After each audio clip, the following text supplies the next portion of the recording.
Okay, so here we go. I guess we're going to start building the trunk kit. This is Lexus Rebuild Part 3. This is what we have to work with, basically. We're going to work. We've got a lot of the electronics for everything inside the solenoid, the video amp, relays, distribution block.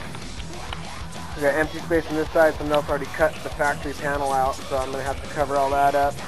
Most of the factory panel's been on that side. We'll get this thing cleaned up. Basically what we're going to do is I'm going to build a box.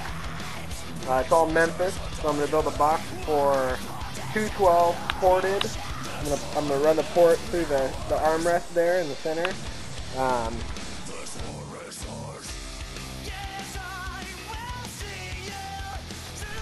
Okay, so here's some more of the Lexus Rebuild, what I've done so far. I built the pedestal for the air tank and compressors for the air ride system. It's all out of mirrored acrylic and MDF, 5/8" MDF. And then the whole bottom of that's mirrored too, so that when I light it up it'll be all nice and blingy, I guess. I made a cardboard cutout template of this whole area right here so that we can build a panel for it. We got most of the panel, or the panel's already done, and the window's done.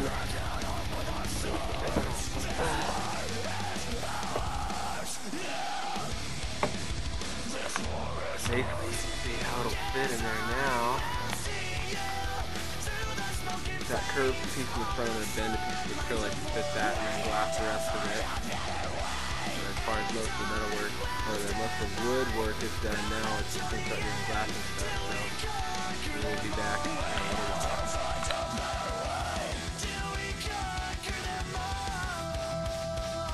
What I've done so far is I built the two side panels.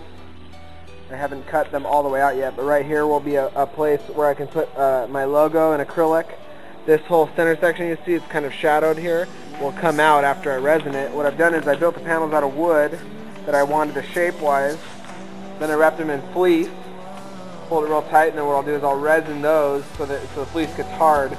It's not a rigid panel. It's not going to have pressure behind it because it's not going to be in part of a whooper.